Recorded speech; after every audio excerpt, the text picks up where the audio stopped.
Hello everyone and welcome back to another Magical Moon video. Not so many moons ago our hearts were stolen along with you guys, and that was to a horse named Petra, who sadly was so neglected that she lost her fight here on the farm. But her legacy lives on through Petra's promise, and that's what we're going to talk about today. Not only is it going to affect the lives of all the residents here, but in particular one very special new resident, the one and only Thomas.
We're down on the yard and I'm in what is Thomas's stable now, and to the side of us is where his neighbour Max lives. But as I said, he's getting stronger, he's getting bigger, he's getting more mobile, he's getting more animated. So we do have some little, well, the cracks are starting to appear, and that's in the form of the gate has been pigged where he's just rubbed his bum on it. The side of the wall is starting to show more light than what it was before, and there's bits of, well, light coming through from lower down where there shouldn't be any. And that's all because of his physicality. So what we propose to do with the help of you guys is transform this into his own enclosure. It's becoming apparent that Thomas, understandably, is very protective around his food. And as his health improves, so his attitude is coming out. And he's very, very calm. He's very gentle. He's such a loving horse. But we need to protect ourselves and also protect him from his immense strength. He really is. He's like a bison or a buffalo. I think the biggest thing, the biggest shock for us is we've kind of had to get rid of the we've got a horse. Yes, he is, but he's like no other. He's very unique and his specific needs. So we're going to create working environments that we can help him, but he can also be looked after. And this is going to form part of it. When we remove these barriers in the middle, it's going to double his home size. So he's going to have 8 metres by 5 metres.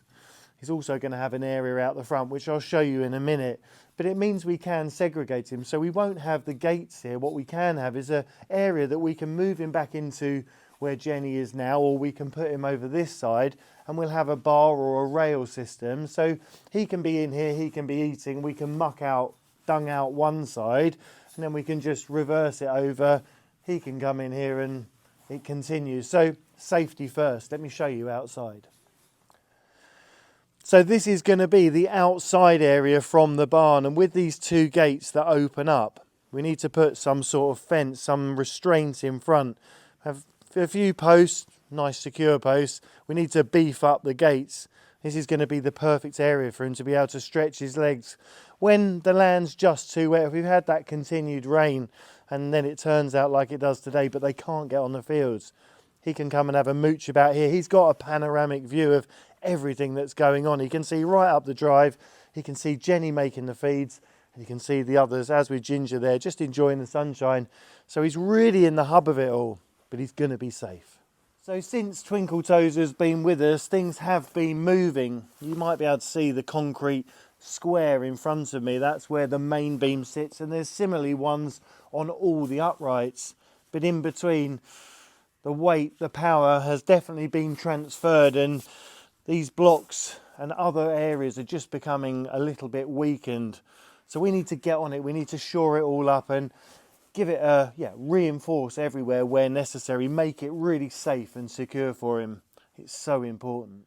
As part of Thomas's continuing care program, one of the big things we have to do is keep those legs washed and clean. And he is like a real, he's just so wobbly. He's so big, but yet he's so strong. And this area is going to really help out. So we're going to devise some sort of demountable stock. So we can have posts we can put into the ground and then we can remove.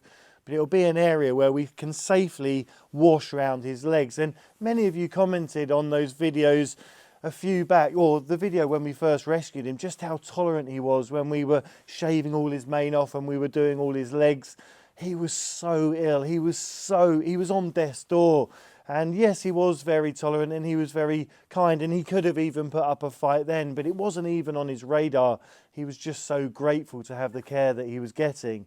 But things are changing, and as I say, he's definitely maturing. He's finding his feet, he's finding his voice, and he's finding that wonderful personality. But as we said, he's such a big chap, and to work around him, even just to wash him, we need to have somewhere secure that makes him feel safe, but is also an area that we're protected by, so we can give him the maintenance, give him that care that he needs, and that will just continue throughout his life.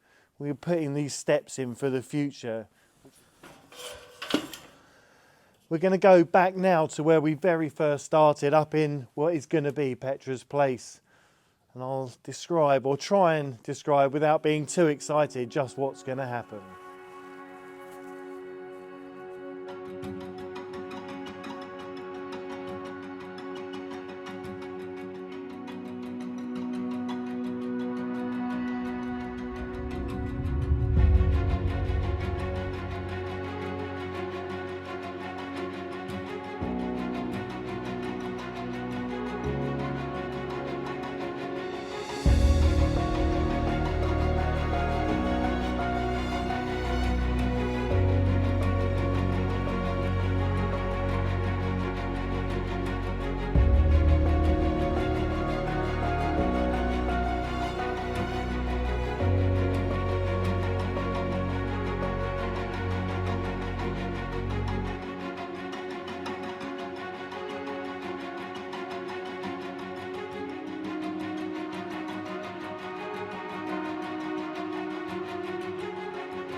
So you need to use a little bit of imagination with where the new stables are going to go. So there's going to be the row of 5, and we're going to have the concrete, the much anticipated concrete that they're going to sit on. It's going to be such a usable space. We can do that hospitalisation, we can do segregation.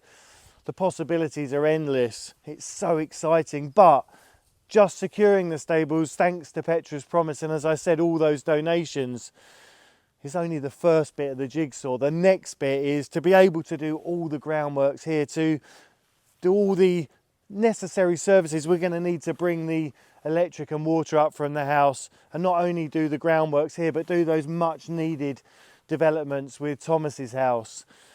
And then it's going to be going to dismantle them, because they are standing.